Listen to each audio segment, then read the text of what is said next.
All right, I'm back, everybody. I'm going to wait a little while the rest of you come back. This is going to be the dawning of, I guess, the third era.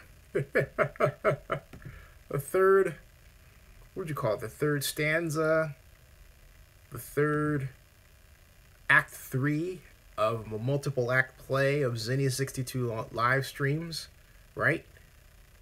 Something like that. And let's see here.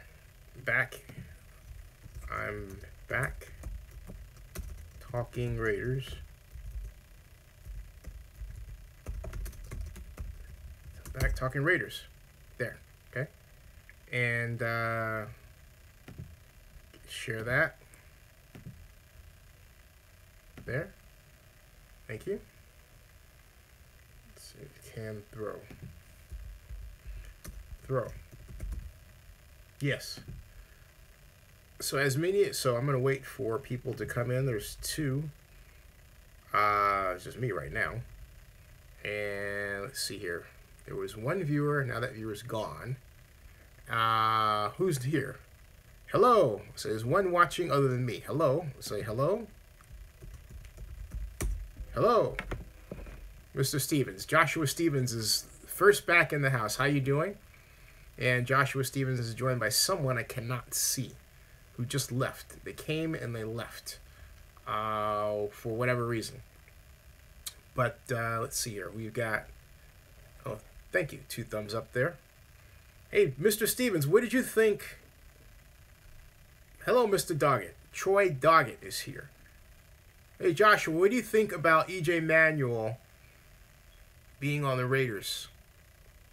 And same question to you, Mr. Doggett. Do you think that he will be a threat to Carr or not? And Jacob P is back. Same question to you, Jacob. What do you think about E.J. Manuel versus Derek Carr? Jacob says, I'm going to be going to camp on Thursday. What should I expect? You should expect a brewing quarterback battle between, and I'm going to say this just straight out, Derek Carr and E.J. Manuel. You're saying, what do you mean, quarterback battle? Carr is a starter, unquestionably. But Carr will be pushed to perform better by E.J. Manuel. E.J. Manuel can throw, okay? When he drops back, plants his foot, and lets that ball go, it goes from point A to point B like that. It is like grease lightning, like a crazed, scared dog running for its food. Whatever kind of comparison or adjective you want to apply to E.J. Manuel's passing is outstanding. And I'm not saying that Carr, Jacob P says, I think Carr is going to be the starter as long as he's back to his normal self after injury. Oh yeah, Carr is penciled in as a starter. No question about that given what they've elected to pay him. But Reggie McKenzie, in his infinite wisdom, took a look at Connor Cook in the playoffs last year against the Texans and said, you know, I'm not going to go through that again. That was painful to watch. I'm going to get someone that can assure me success at quarterback if Carr goes down. So they bring in E.J. Manuel, and I think it's a smart move. So I'm not saying at all that Derek Carr is going to be supplanted by E.J. Manuel. I'm simply saying that E.J. Manuel was an outstanding acquisition who could push Carr to play better and could start if Carr just doesn't perform well. And Joseph Jones asked me, do I see a civil suit against Conley? For those of you who don't know, Gareon Conley is the gentleman who is the defensive back from Ohio State, one of the top 10 players in the NFL draft, whose stock took a nosedive from top 8 to bottom of the heap of the first round because of an allegation that he sexually violated a woman. That didn't happen. In fact, what he had said, really on the day that this accusation came up, was that she tried to force herself into this room where a party was and was kicked out. But there's more to this story than just that, because there's a video that TMZ ran that shows the two of them going through a bar and then going out, and I still can't tell if they were hand in hand, but others say they were hand in hand. So there's more to that story than her just showing up and saying, hey, I want to be at a party. But whatever the case, it's absolutely clear that Conley is clear, okay? So to answer your question, do I see a civil suit against Conley? I don't see how it can succeed. Now, I say that very carefully for one reason. Anyone can bring a suit against anybody for anything, okay? That's separate from the suit being successful, okay? That's far separate from the suit being successful. So to answer your question, Mr. Jones, she could do anything she wants to in terms of bringing a suit. And I think Joseph says reminds me of the Kobe Bryant thing. Yeah, it does have some overtones of that, but not entirely, because I didn't think of Kobe Bryant because this wasn't a case of a hotel employee,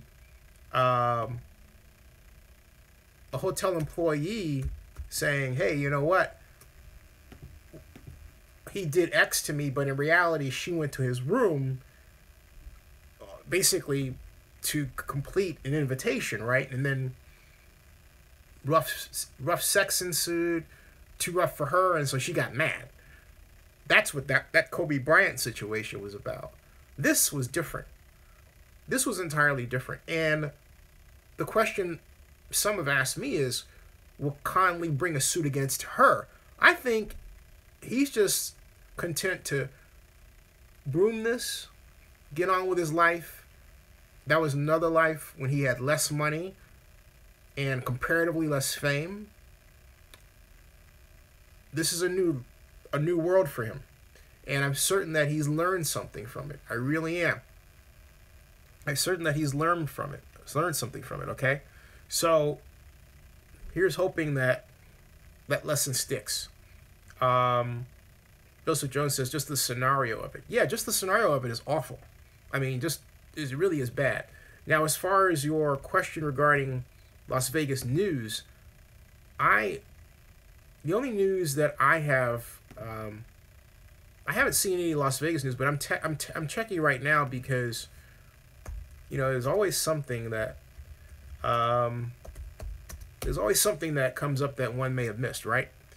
And it's let's see here. We've got Fox 5 Las Vegas reporting July 24th, that it's official.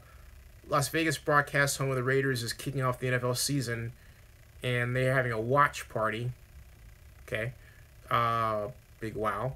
And we have, of course, the JPA met on Friday, which is related in Las Vegas news. And now I can really talk about the aftermath of that. I think a lot of you saw the video that I put up from that day that was the first day where I had the live stream. I expected to use the live stream and couldn't, right? I can talk to you about that now because it is related. Also, other Las Vegas news. You never guess who I saw at training camp. Ed Graney of the Las Vegas Review-Journal.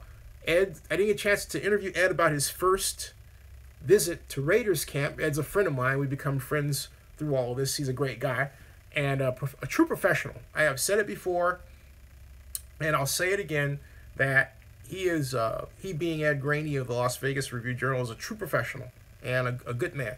So I always enjoy seeing him, even if it's brief. A fun person. So we've got someone put up a clip regarding the first look at new NFL stadium for Raiders. That's nothing new, and so I think somebody just trying to keep the whole excitement regarding the team. Oh, and guess what? Whoever did this, they put the content. The person who made this video on YouTube took it from the NFL. The NFL spotted this video. Let me tell you what happened here. This is in the area of things you should not do, right? Look at this. It says First look at new NFL Las Vegas Stadium, right? And then it says, this video contains content from NFL who has blocked it from display on this website or application. Watch on YouTube. So, let's see, we go to YouTube here. We have to go to YouTube and see it. And there's the familiar, site of the stadium and all of that, right? Which you've seen before and all that. So that's basically old news. I thought it was funny that they decided to post it. I guess it's just a reminder of why they posted it is just to say, oh, this is coming. They hope. So that's really not new, all right? That's, whatever, big deal. We've seen that many times before. That's not new. We still don't, we're still in the area of don't knows. Now, this is something that I do know. August 17th is the next meeting of the Las Vegas Stadium Authority. I explained that the Raiders were expected to sign both non-disclosure agreements. I haven't seen any indication where that's actually happened. Of course, the weekend has passed. And I have not. I'm scrolling through to see if there's anything that I've missed. I don't see anything that I missed under Las Vegas NFL or Las Vegas Raiders. It's everything is quiet right now. The Review Journal, in fact, is taken to being a regular reporter of Raiders sports news, right? And so no, I don't. There's nothing new yet. And there's nothing new about the UNLV issue that I've seen yet. There is nothing new about that at all. I'm going through these different searches to see if there's something that I've news and someone just has this first look thing up here where they were trying to post some information about what they thought the stadium was going to be and all of this jazz. But no, there's someone named Reddit College Football put up a tweet on July 27th, says, while UNLV is right by the airport, Sam Boyd Stadium is 7 miles away. New Raiders Stadium, though on campus, will be significantly closer. Yeah, too close for comfort. Hey, Tanner, thank you very much. Thank you very much. And thank you very, very much. So no, there's nothing new here. I'm not spotting anything. There's the stuff on the high-priced lawyers. There isn't anything that we don't know, that we haven't discussed before. Hey, Tanner, thank you very much. And so Joseph Jones asked the question, should we pro-Oakland fans be worried about all that's going on in Vegas? Yeah. And okay, here's where we are at. The JPA is at its passive-aggressive self. And this is me talking.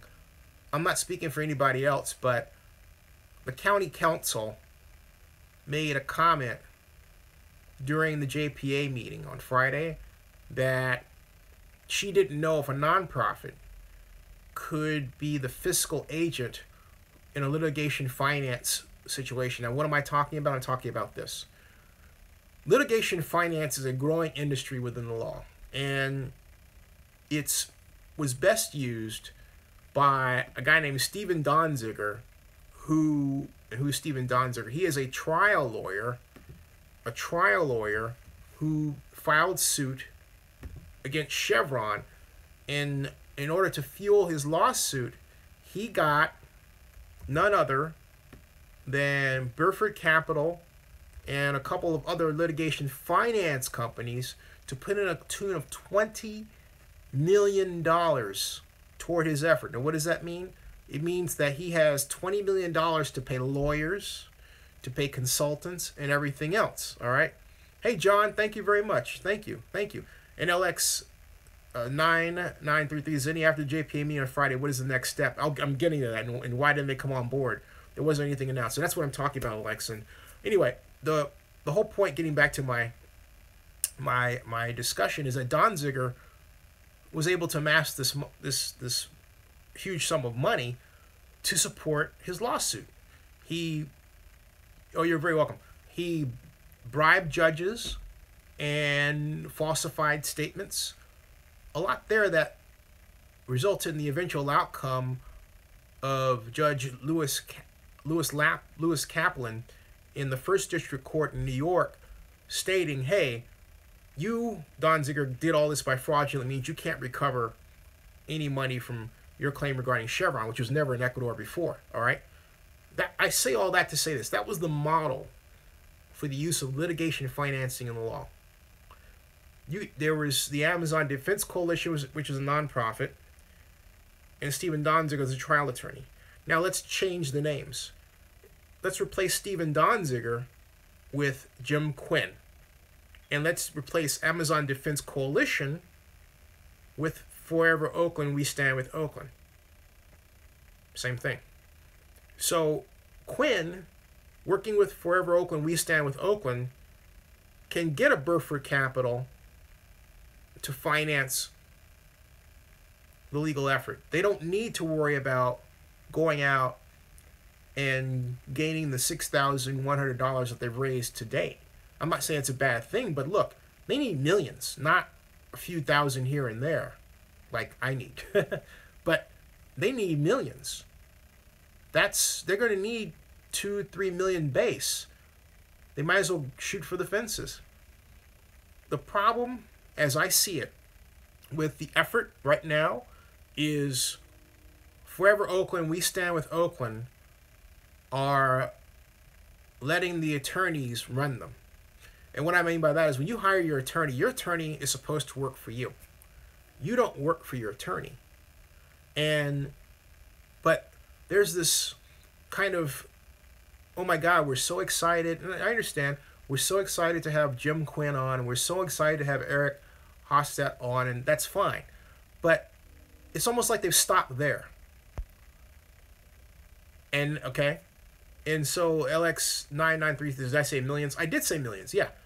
They, and I'll get to the JPA. Hey, Barry Lee, how you doing? Thank you. Yeah, Barry, we're back. And thank you for your help, Barry.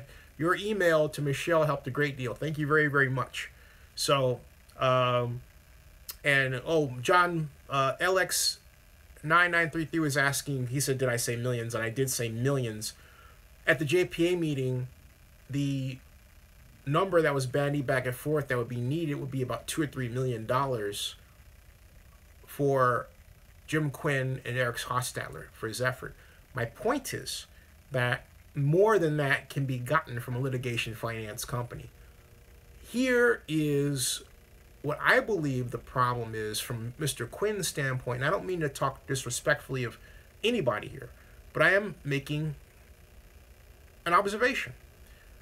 The problem is that, and then I'll get to the JPA issue, okay? First of all, the JPA was never going to vote Friday. That was misunderstood. And it was discussed during that time that misunderstanding came up, right?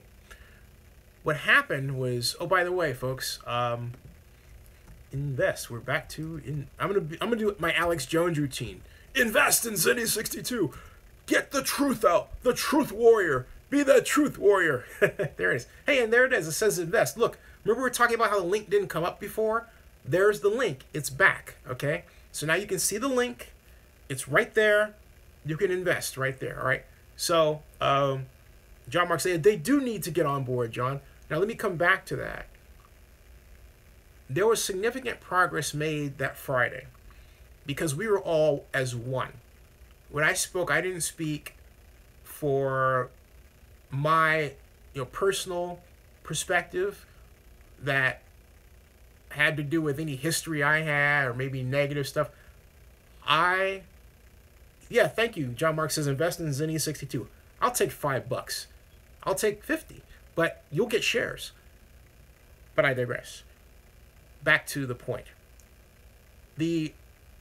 My objective was to help the group advance. And Russell Rivera, his objective was to help the group advance. Ray Bobbitt, objective, help the group advance.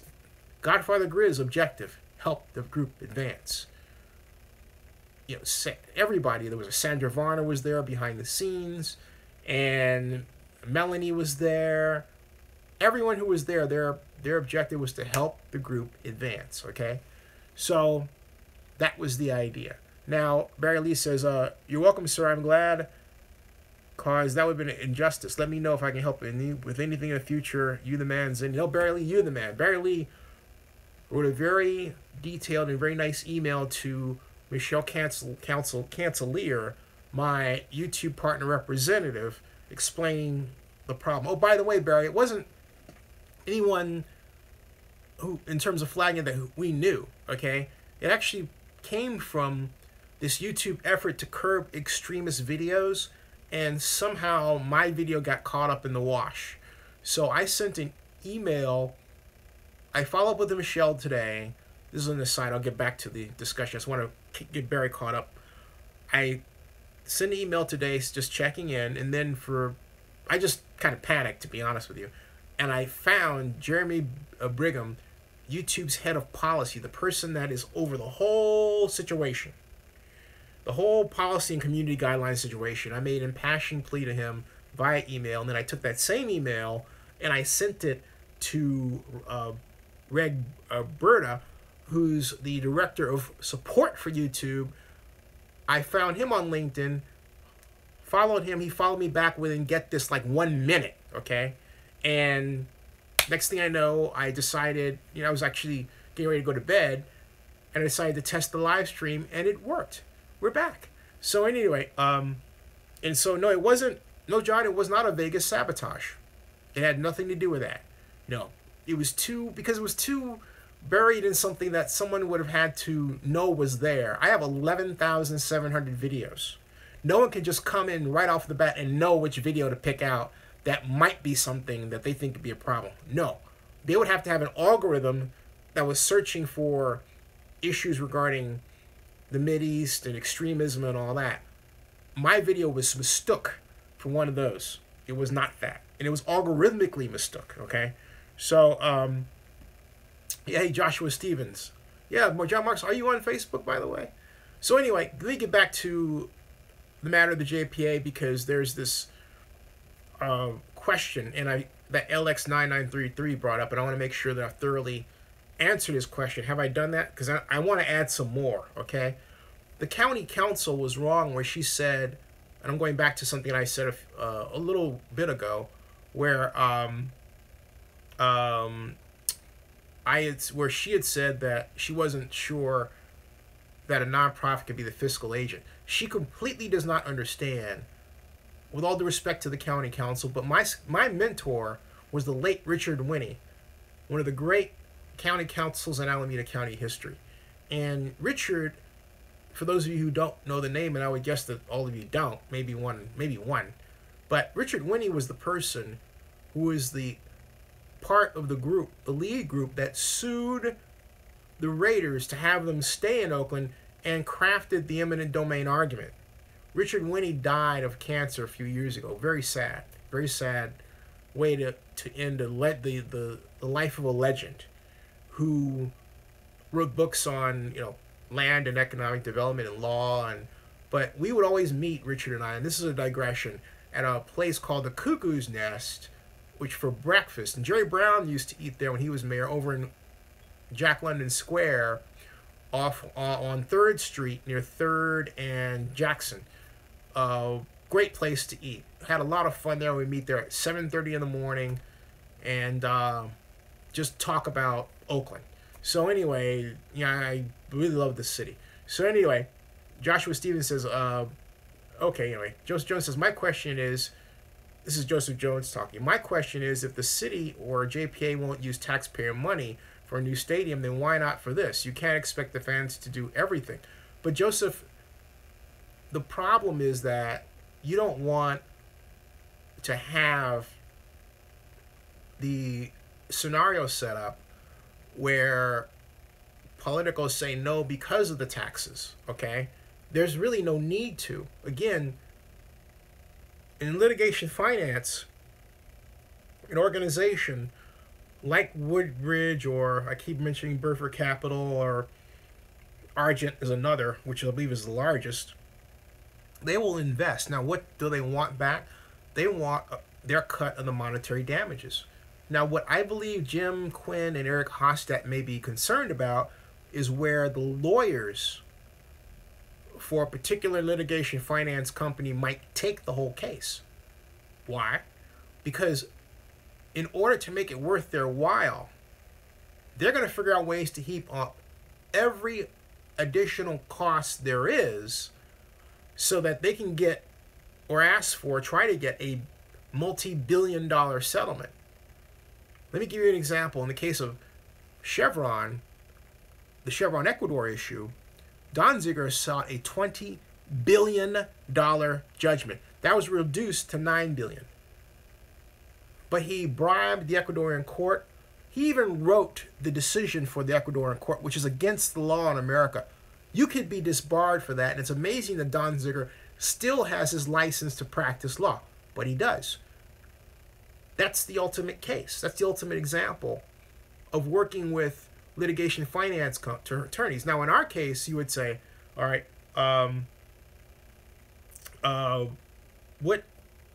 what is it that we could get out of such a situation? Whereas I'll give you an example.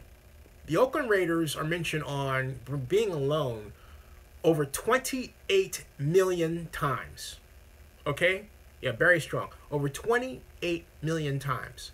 Now, let's say that maybe the average value of a post or search is $100, just for argument's sake.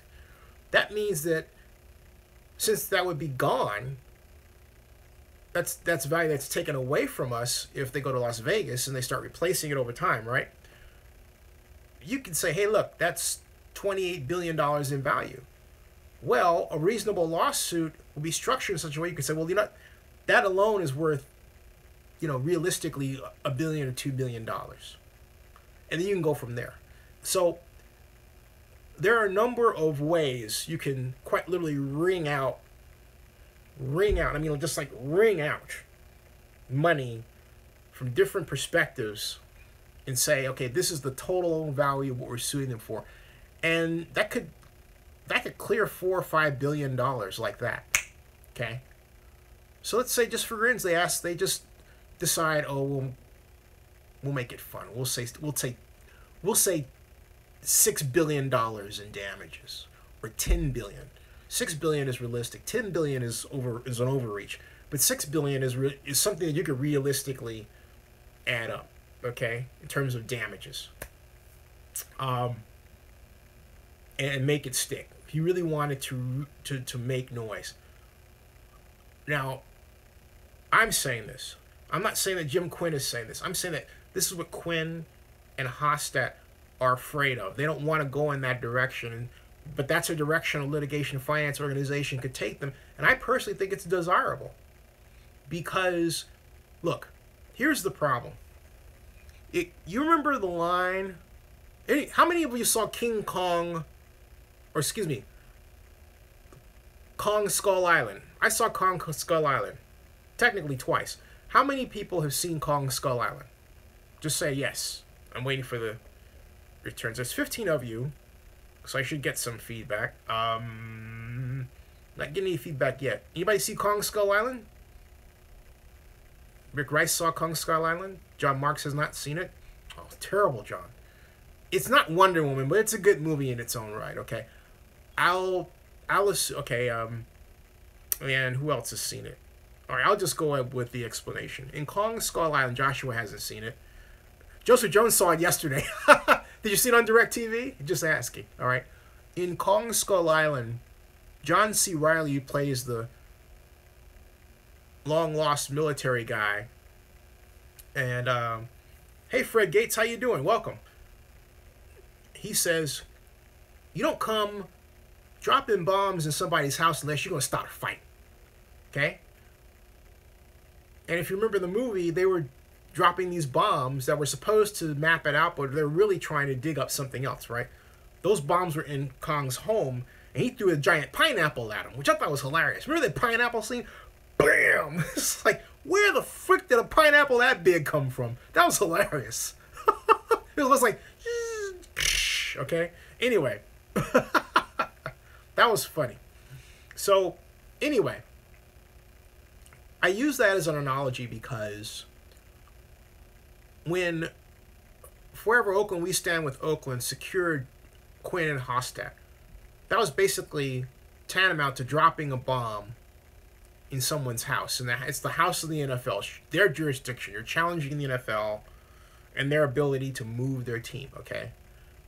That was tantamount to dropping a bomb in the NFL's house, and you don't do that unless you intend to start a fight. That's how they're going to look at it.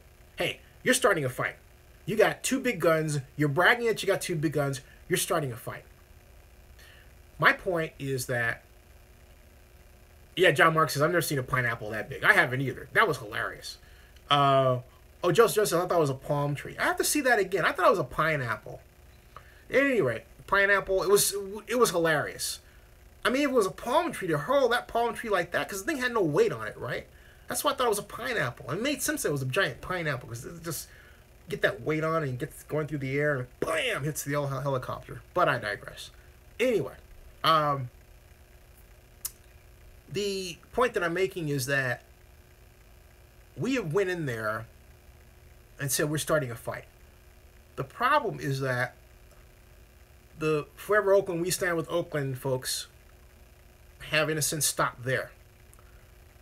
And the next step is to say, okay, now that we've got these two, we need to get money behind them. And litigation finance does that. It's the next stage in the development of the rocket, the Saturn V, that's going to get you that legal approach you want. Okay? That to me is where the fact that hasn't happened is a problem, because going out hand in hand is not going to give them the money that they need as quickly as they need it. And there's a paper that I want everybody to take a look at. Just go to your search engine, your favorite search engine, and type litigation finance in the public interest. Well, really left, right. Litigation finance in the public interest, okay? And you will find a PDF document, download it, and read it. That is a paper on, well, this new approach. And what it is it says, hey, look, we recognize that there are organizations that are nonprofits that are doing the public good, right? And they don't have money behind them to really effectively do the public good by way of a lawsuit, via a lawsuit. Well, these organizations come along and all they want is a cut of the reward. That's the perfect situation. And I've said it again and again and again, that's what they need to do. But, I can only say it so much. I'm not in charge. I'm not one of the money people. And I'm trying to get my own situation back in shape with my business. And, I'm really contemplating a move at that. And I'll say this because, I'll just be candid with you, or with everybody, okay? John Mark says, is the movie on Netflix? I don't know if Con Skull Island is on Netflix or not. I would be surprised if it isn't. Okay? But I'll say this, and I'll continue. When I gave the presentation to the JPA, what bothered me was that, and I'll just say it straight out, is that we, as a city, have not improved in our treatment of sports as an industry in 17 years. In fact, arguably, it's gotten worse. And many of the people that were responsible for a lack of movement are still running the JPA. That's it. That's the problem. Whereas, as I spend much of my time in the Fayetteville, Georgia, Atlanta area. And in about a month, they're going to open a new stadium, Mercedes-Benz Dome. And in 2019, they're going to host the Super Bowl. And Atlanta's got the sports as economic development thing down, okay? In a way that I have always wished and tried to work for Oakland to do. And I've told a number of you, have thought about running for mayor of Oakland, but I'm not financially there unless someone comes in and bankrolls and says, hey, Zinni, stay in Oakland. Here's a, here's X amount. Run for go for office. We'll back you, right? I'm being blunt. That's how it works. That's how Elihu Harris got in to be mayor. There were a group of people way back in, I believe, 1989, 1991, who started grooming him to be mayor of Oakland. He was the youngest member of the California Assembly. He was already there, right? But Elihu needed a little bit more polish, and they gave him that polish. And he became a great two-term mayor of Oakland. Could have had a third term if he wanted. But he didn't do that. He gave way to Jerry Brown and tried to go for Congress. So, in fact, Ellie used to joke that, by the end of his third term, he was running for a way out. But that's how that's done. But that's not happening for me. And when you approach, like, I'll be 55 August 4th. That's when you're at the place where you think about your loved ones, and my loved one is my mother. I've said that before, I'll say it again. And so my first obligation has to be to my mom. And that's the way that is. So it has to go beyond my ambitions, except where my ambitions are able to help my mother. That's where that is. I say all that to say this. I can't realistically think about staying here and once again fixing Oakland. I've spent a lot of my life trying to help fix Oakland. And Oakland has an attitude that it can't win. I'll give you an example of something that I experienced. And Barry Lee, you're right about a live stream about the 2020 Olympics. I want to do something special for that one, though. I'll get to that later. But I remember when I was working on trying to bring a Super Bowl to Oakland, and I would always go to my office at the city administration building across from City Hall. Every morning I'd go, there was a guy I'd run into at Pass who worked for Oakland Public Works. I forgot his capacity. Didn't really matter to me at the time. But he would always say, oh, there's that guy working on the Super Bowl. You're never going to get it. Now, this is someone who worked for the city of Oakland, okay? And the first time he said, I said, well, don't you work for the city, and yet you're telling me that you don't think we're going to get the Super Bowl. Are you saying just to be nasty? No, I'm just being realistic. I'm being real. Well, he didn't say I'm being real because that wasn't the term then. It was more like, I honestly don't believe it's going to happen. That's what he said. So I made it my mission to work on him. Every time I saw him in the morning, I'd stop and I'd give him my spiel, 25 words or less, why the Super Bowl would work in Oakland. Oakland, shining city on a hill, America's best example for diversity, best place for the Super Bowl.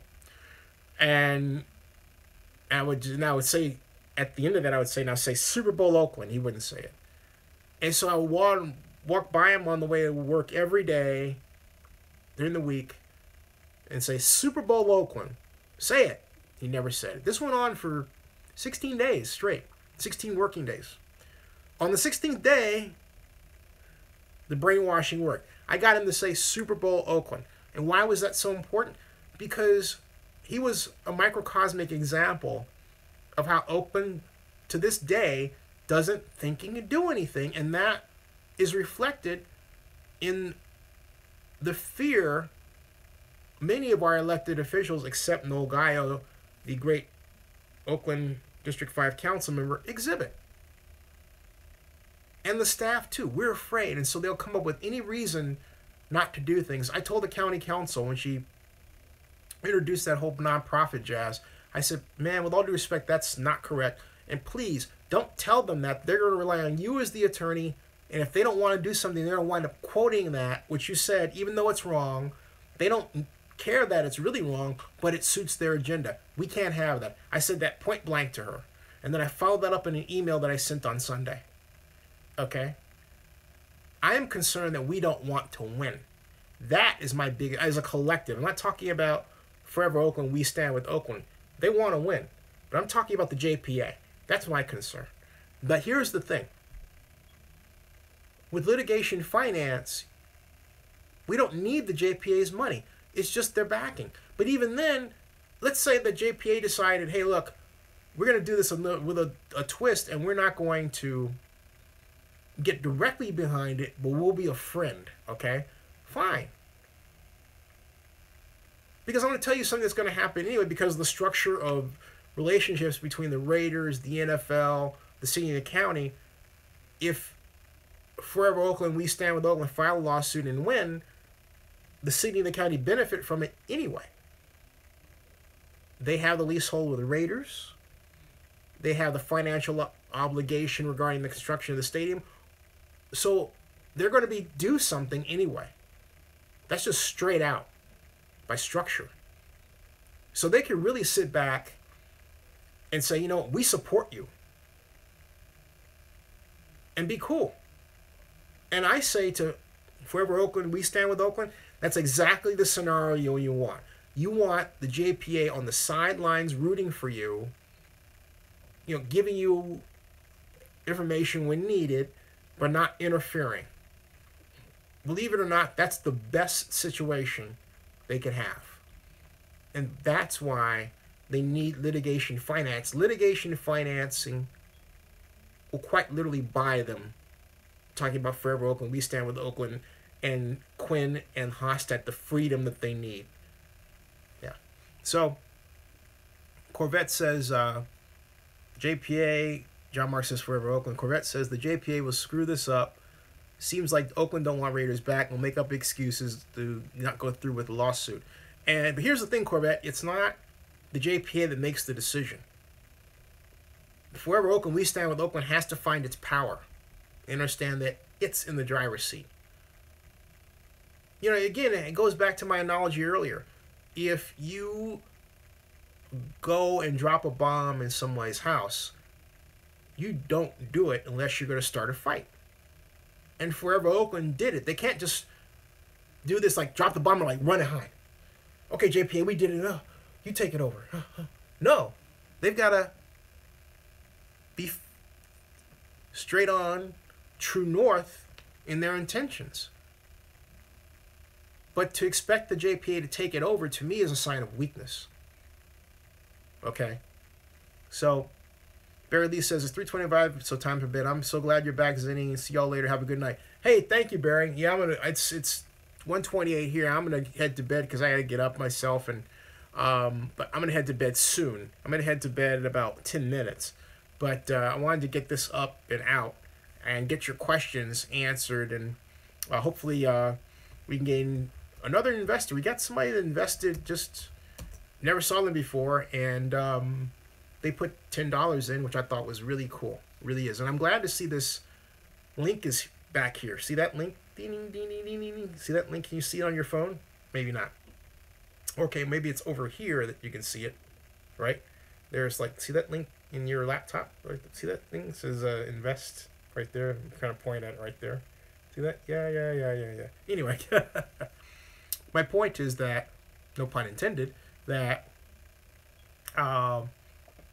it's great that Livestream is back working and in full, in full. And now we've got 30 20, 19. Hey, John Mark, you saw John Mark see it. And Corvette says, but does JPA have to approve it for the lawsuit to happen? It would be nice if they, Corvette, approve can take on a number of different ways. They could choose to back it as a friend of the court. That's one way, okay? They could choose to file a resolution that they are in support, right? That's another way. So there's two possible ways that they could support the suit, but then in writing say we're not going to contribute money to it, taxpayer dollars to it, but we will assist in terms of resources, information, and so on. They can lay all that out. Because you have to remember something that we're in an election year. And as we progress further through to 2017, the closer we get to 2018 and the re-election of the mayor of Oakland, possibly. And you have to remember we have council seats up In District 4, that's Annie Campbell Washington. District 2 is Abel Guillen. And we have the mayor as well up for re-election. So those are 3 of a number of open seats in Oakland's, the city of Oakland, the county of Alameda, as well as the assembly districts. You got a lot of political activity going on. So, and it's pivotal, particularly with the mayor. So you've got people that are going to be jockeying for position. And don't forget, on top of all that, new governor. Okay? New governor. New lieutenant governor. There's a lot going on. And more. All that's coming up. And all that's going to impact this in a way where anybody supporting this with tax dollars could be seen as vulnerable to political loss. That's the problem. And so we have to have a situation where private dollars are used, and it can be done with litigation finance. So, Mr. Raider, LX993 says, JPA sounded afraid of countersuit. As a plaintiff, could they be sued back? All we need is an okay from them. Yeah, that's right. All we need is an okay. Just to say, that's it. Just have them stand on the sidelines and cheer us on, right? And that's it. Mr. Raider says, are the Raiders bound to the relocation vote? Or, if they have to stay in Oakland, is there another vote needed to relocate back? And Mr. Raider, that's a good question. I will ask. But as I know it, I believe the answer would be no. First of all, remember the lease is conditional, okay? So let's turn this around an entirely other way, Mr. Raider, and look at it this way. The lease between the Raiders and the Stadium Authority that was approved by the NFL is conditional, upon the completion of 12 other documents. Like, for example, the joint use agreement between UNLV and the Raiders, right? Now, what happens if none of that works? It means the Raiders can't come. That doesn't require an NFL vote. So from that perspective, the answer is there doesn't have to be a revote. The Raiders are already in Oakland. They don't have to ask for the right to stay there again. See what I'm getting at? Oakland is already the Raiders' territory. And let me give you another example. Los Angeles was Raider territory. The Raiders had control of LA and Oakland for some years.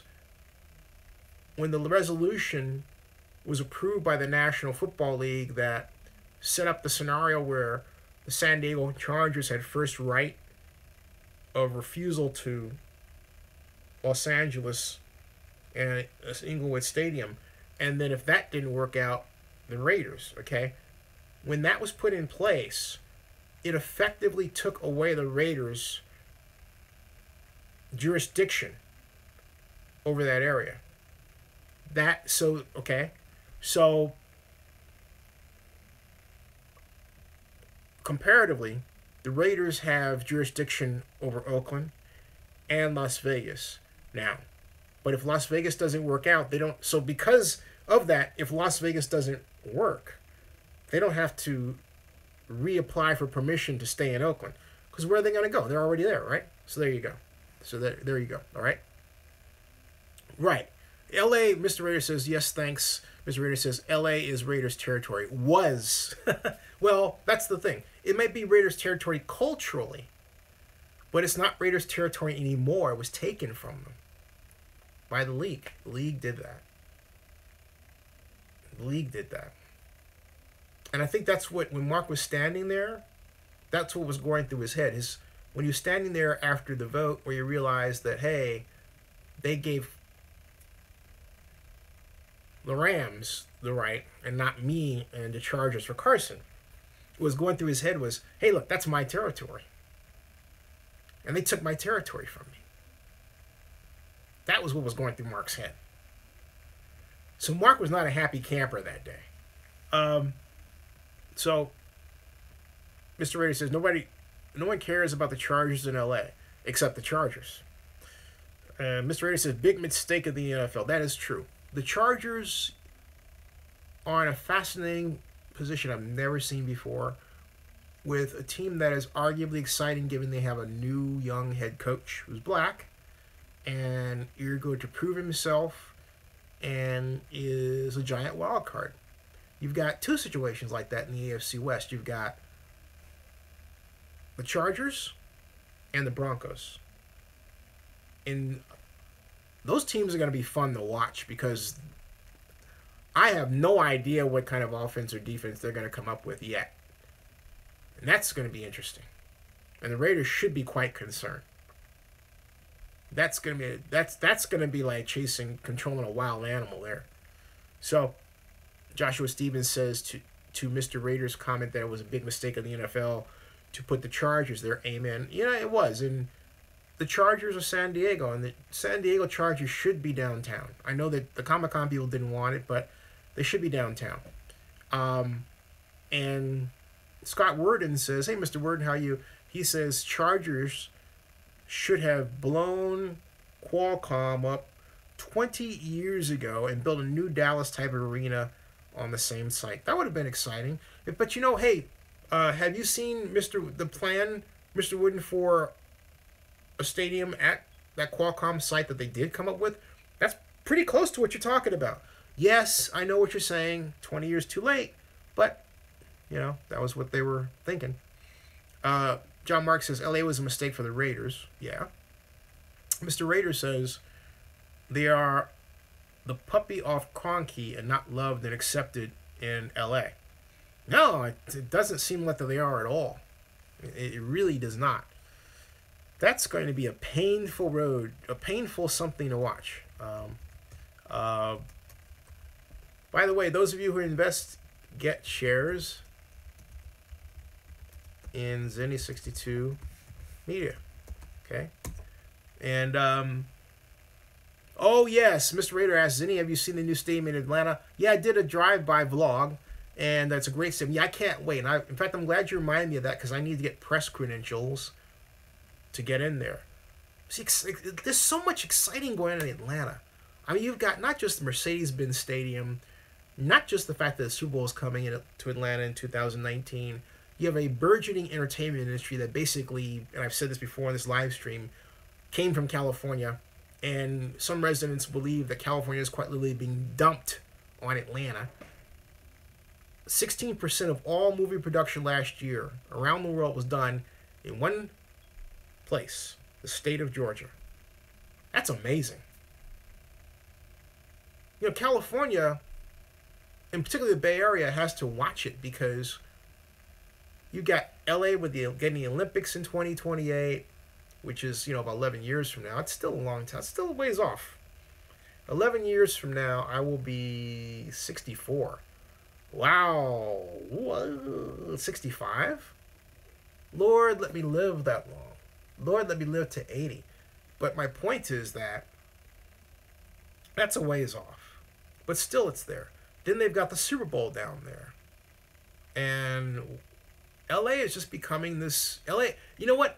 After years of second-class position to the Bay Area, LA is becoming LA again. And the Bay Area should be concerned about that. We're losing things. Our expenses chasing people away. It's like, oh, golly. Rick Rice says, have you been to Magic City? I haven't. John Mark says, Rams were in LA from 1946 to 94. Scott Worden said, LA took the Clippers. LA took the Chargers. When is LA going to take Padres from San Diego? That's a good one. I like that one. Hey, LA was trying to take Comic-Con from San Diego. Still could happen.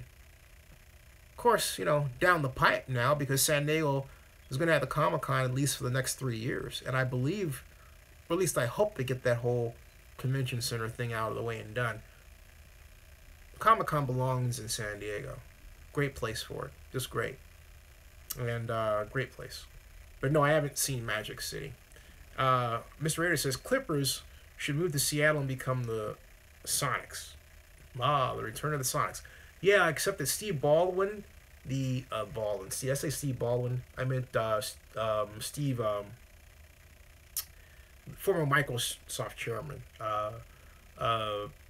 said that, who's the owner of the Clippers, said that he has no intention of moving the Clippers. Ballmer, thank you. Has no intention of moving the Clippers to Seattle. That's what he said. So Scott Worden says, remember when Sonics had Kemp and Payton? I certainly do. Sonics were outstanding. You have to remember, the Sonics became OKC. You know? And Shrimp as, yeah. They had Kemp, Payton, and Shrimp. Detlef Shrimp. I remember. Tough place. And Kenny, the coach, Johnson. So, Rick Rice says, hey, Zinster, would you be equally as angry if the Raiders moved to L.A.? I personally wouldn't be as angry. I would. John Mark says, Clippers need to move to Oakland after the Warriors leave to San Francisco. I like that idea, except that Oakland doesn't go after anybody. Oakland doesn't go after anybody. Oakland should go after the Clippers. You really should. You know, that is a great idea. Oakland should go after the Clippers. All right. I'm on it. So, Joshua Stevens says, bring back the Sonics. Oh, but you know what? That's all dead. You know why? The Clippers are working on their own new arena anyway. So, forget that. The Clippers are rooted in LA. They're going to stay there. Let me check the status of that, because I do believe in fighting. And if there's a way that that Oakland can keep Oracle Arena a happening place and get the Clippers, that would be outstanding. Outstanding. So, Rick Gray says, Clippers will never move out of the LA market. New arena going up in the parking lot of the Rams arena. At least that's the plan. Right. That's exactly what I was talking about, Rick. LX9933. Did JPA say anything about your speech on Friday? I thought it was real well thought out and delivered. Yeah, actually Nate said thanks, and well, afterward, no, they all took off. But I mean, I've known those folks for a generation for the most part, and they are aware of what I do in me. But yeah, I'll be just blunt. Their treatment of me has not been very good. In fact, it was so bad that the NFL took note, and that's why I've been able to cover the NFL draft and be a part of NFL media for this long. Because Joe Brown, the executive vice president for government relations in the NFL, saw firsthand, as among others, how crappy the city of Oakland treated me when I was trying to bring the Super Bowl to Oakland. And many of the people responsible for that crappy treatment are still on the JPA today, and that is just a simple, sad fact. They did not want me to succeed. They didn't give me the materials and the resources to succeed. I had to cut corners. I had to do it with mirrors, whereas my counterparts were treated like royalty. I mean, my counterparts in cities like Larry Alexander in Detroit or Heather Surface in Jacksonville, which won the right to host the 2005 Super Bowl. Whereas me, they never gave me enough. And when it became real, in other words, when the news was reported that, hey, Oakland's one of 3 finalists, then Mayor Jerry Brown tried to work behind the scenes to move me out of the way. True. Even asked the NFL questions in front of me that I had already given Jerry Brown and Robert Bob the answers to, and Robert knew it. Robert was embarrassed that Jerry was behaving the way that he was in front of me. Okay? I even went so far as to bring Lee Steinberg up, sports agent. He helped me. And we gave Jerry Brown a 10-point set of instructions for the Super Bowl. Things to do. Like, for example, call the CEO of Kaiser, CEO of Clorox, CEO of Dryers, the late T. Gary Rogers. Jerry did none of those.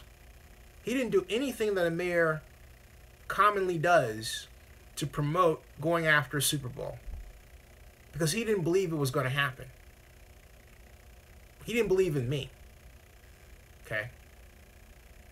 The NFL saw all of that And the NFL is one of the few people, organizational people, if you will, that has treated me in my life appropriately in the way I should be treated in terms of respect. And so that's why this whole issue with the city and the Raiders and Las Vegas is so tough for me on a personal level, because the NFL has been so good to me, whereas the city of Oakland has been so crappy to me. That's just a fact. That's a fact. You know, someone said to me that, and Joshua says maybe move to Atlanta. That's what I'm thinking about, because mom is there. And Rick Gray says there's no way the Warriors will let the Clippers move into the market unless they paid. Joshua Stevens says, I grew up with Roy Steele in the press box. John Marks saying something about Jerry I'm not going to repeat. Joshua Stevens says that Roy Steele is his grandfather. Mr. Raider says Larry Ellison would have been the perfect Raiders owner. I agree. He would have been. He would have been. So, you know, that's how it lays out. Rick Gray said something about, let's see here. Mr. Raider says Oakland should have tried to get the Sharks. I think there's some sort of territorial thing where there might be room for a second NHL team. I need to double check that in terms of expansion. Scott Worden said, I thought Golden State Warriors were moving from Oakland to San Francisco. They are. Rick Gray says, Oakland is afraid of lawsuits. Why is there talk of the Clippers moving? Well, the Clippers want a new facility, and as we pointed out earlier in our discussion, I think it was either Scott Worden or one of you had pointed out that, hey, you know, a new arena is being built in the parking lot of the old one in LA. The Clippers want their own home. Rick Gray says, why is there no turnover in the JPA? Isn't that elected office? No, it's appointed. Yes, and it does seem like you get slammed by the Oakland government. Yeah, I do. You know, and ask yourself this, you know, why is it that the Oakland government is hostile to anyone who's, you know, black and male and capable of doing things? I wish the new planning director in Oakland well. He's got a great background. He is, you know, black male. It's a rarity that we get that kind of hire in Oakland at this time. We used to have a great group of black men that were running Oakland. We had Elihu, we had Avon Manning, we had Cedric over at the retirement board. These were men you looked up to, you know, great mentors to me. All gone by body, and also, sadly, I think maybe have passed away in some cases. But yeah, there's been that issue with Gray, and why that exists psychologically, I do think is something that should be explored by someone. But Mr. Rader says Larry Ellison would have had the power to make Oakland a nice sports complex like Philly with 3 major teams and help the city grow. Yeah. John Mark says, cool, Joshua. And Joshua Stevens says, yes, I'm in Alaska. Miss those Oakland Ricky Anderson days. And John Mark says, what'd I do, Rick Rice? And LX9933 says, it seems they are attempting to gentrify the town. Not cool. Seems like? Oh, I was talking about this with a friend of mine yesterday about how Oakland is changing. And all this is happening under Democrats. They're supposed to be for the people, right? And, you know, we and the progressives supposed to be for the people, right? But they've forgotten how to run government so that government protects those who have the least protection against market forces, right? But they don't know how to do that or care. So I think they care. That's not true. I just don't think they know how, like we did in previous years. Decades. All right. It's 1:50 in the morning. Folks, I'm going to sign off. I'm going to say see you all tomorrow. Okay?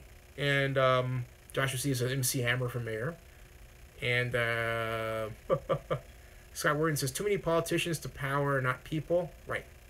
And Rick Gray says, did you find out if Larry Ellison had any interest in the Raiders? I did not, Rick. I will. Oakland's new SF East. All the 20-somethings moved to West Oakland. Rick Rice says, I was just looking, John. And Mr. Raider says, any thoughts on HBO Ballers hyping move to Vegas? You know, I do have some thoughts on that. I'll share them in another episode. Rick Rice says, guess it wasn't very funny. John Mark says, Libby, well, whatever. Yeah. The mayor should have fought. Well, it wasn't the mayor. By the time correction. It wasn't Libby Schaff's fault. It wasn't the mayor Schaff's fault. That was Gene Kwan, John Marks. In fact, Gene personally said that she had misunderstood how important the Warriors were to people. She said that. And Rick Welts told me, the president of the Warriors told me at their first finals party, when they first went to the finals after years, of course, at Lake Chalet, he told me that if Libby were the mayor instead of Gene at the time, they would not have moved the Warriors. So take that as some very important information. It was Gene that was responsible, not Libby. Okay? So, and Joshua C says, let me leave Oakland too. Love you guys too. Thank you, Joshua. Good night, everybody. Good night. Good night, everybody. And thank you all for sticking around, being in there with me, and please invest. I don't care, what you can do. $2 is, something that I can use to buy a cup of coffee. $20, transportation. Hey, you are the people that keep me going. This is fantastic. I love this. Mr. Raider, good night, everybody. Yeah, I am night out. Good night. I'm going to sleep. But please, if you have a chance, even if it's $1, it's $1 that I didn't have before. I can get your shares, and now I spent my time getting the live stream back. Now that it's back, I can continue this growth spurt. If you haven't, also make sure you let me know about your notifications. I guess everybody got their notifications, right? I'm gonna get some sleep, Rick, and this is great. I even got the notification. It came up really quick. All right, good night, everybody. I'll see you. Good night. And I got to thank Michelle Callan-Salier for all of her help. Thank you. See ya. Of YouTube. Thank you.